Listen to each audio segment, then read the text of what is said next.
Hi guys! Welcome back to my channel, and as you can see sa title, today I'm gonna do a Divisoria haul.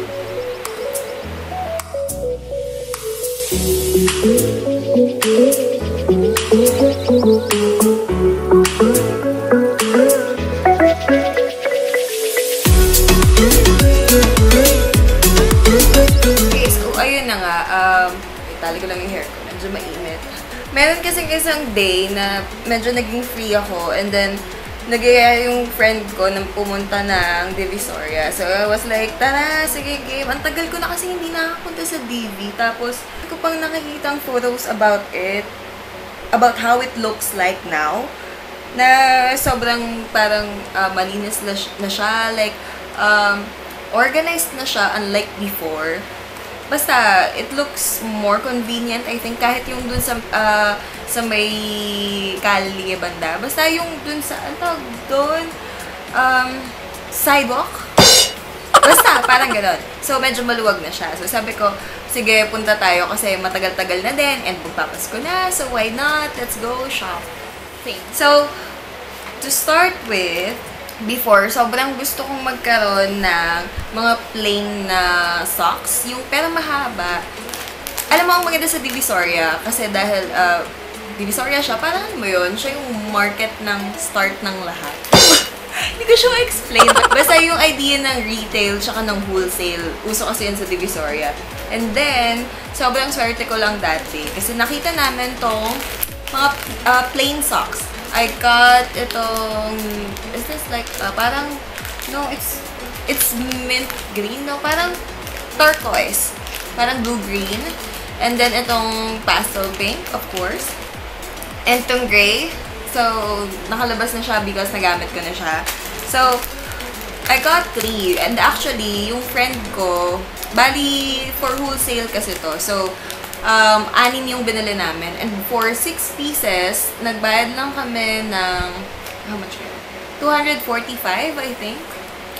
Basta, wait, 6 we got each for 40 pesos. Bali, yung 6 pieces na yun, 240 pesos lang siya. So, imagine, 40 pesos for a pair of socks? Like, pambili ko lang ng gulp yun eh. Yung gulp sa 7-Eleven. Diba? So, itong tatlong to is worth 120 pesos lang. Like, isipin nyo yun, 3 na agad yung socks ko. And the colors are so cute kasi pastel. Like, come on, I mean, God and love. So, yun. Tapos, sabi ko sa mga friends ko, punta tayo sa loob ng mall, like sa 168. Diba? May 168 doon. Tapos, meron na din pala doon, ano yun? 888? Basta parang ganon. Basta, puro 8 yung numbers nila. Basta yun yung names ng mga mall. Sobrang amazing. So, damit pala yung nabili ko, guys, ha. Bali, matagal ko na kasi hinahanap ko. It's called, culottes. It's not clothes, ha. It's culottes. Culottes. Parang kulot. Ganon. So, yan. Meron akong nakita. Kasi, the color kasi, like, what the hell? It's very Pam Rances. Look. It's like this. See? So, medyo, comfy siya. Like, you wear it lang ng parang ganito. Oh my God, hindi nyo makita. Basta, yan. So, medyo mahaba siya for my liking, but I like the color kasi. So, sige, I'll get it, sabi ko. For 1 piece lang, it's, how much ba? 350. Yon, 350 siya isa. Eh, kaso, sabi ko, if I'm gonna get this color, I need to get a basic color. So, naghanap ako ng black, and merong black. So, ayan. So, ito yung black. So, may black din, diba? So, sabi ko, kuya, pwede bang yung dalawa 500? Ganon agad. Sabi ko, 500 agad. So, parang 350 to 250, ganon. Chop agad ng 100 pesos. Pero, business to, of course. Dahil business to, hindi siya pumayag. Parang sabi niya, sige, I'll give it to you 600 pesos dalawa. Siyempre, hindi pa nagpapatalo yung lola mo. Sabi ko, kuya, 580 for 2. And then, pakamot na lang siya sa ulo. And then, sabi niya, sige. So, yun. Pinigay niya sa akin. So, I have 2 new culottes. Got both for 580 pesos, 290 pesos each. Diba? Ang laki ng savings, guys.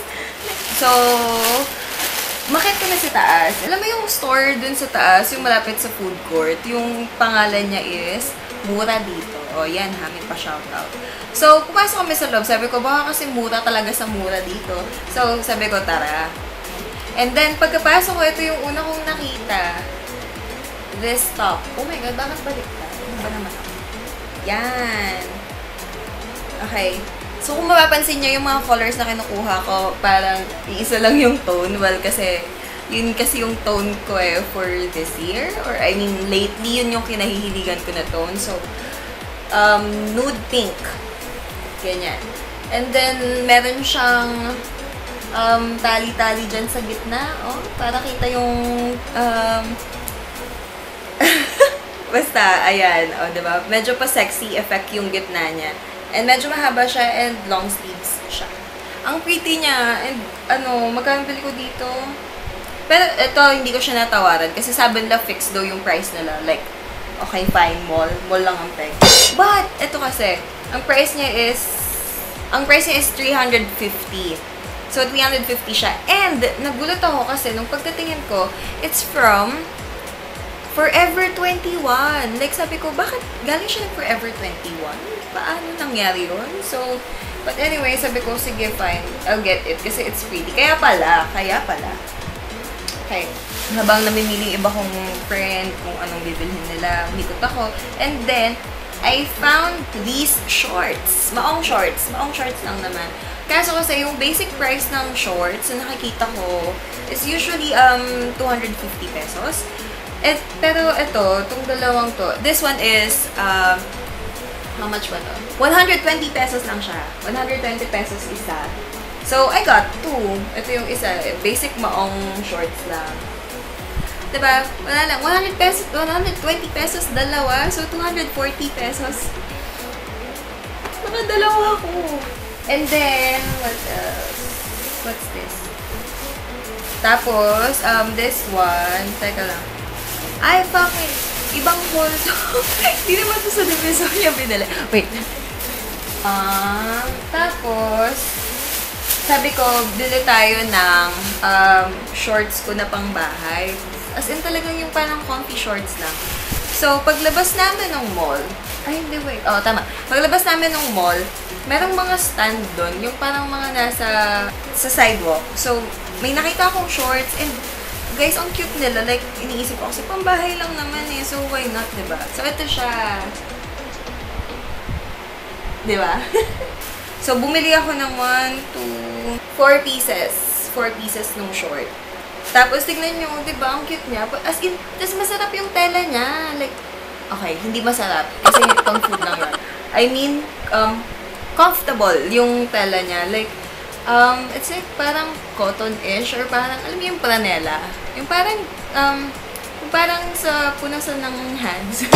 Basta gano'n. Parang masarap sa skin yung texture niya. So, sabi ko, ay, gusto ko yan. However, ang ina-expect kong price, to be honest, ang ina-expect kong price is like 50 pesos each. Pero, 150 dalawa. So, parang sabi ko, sige na nga.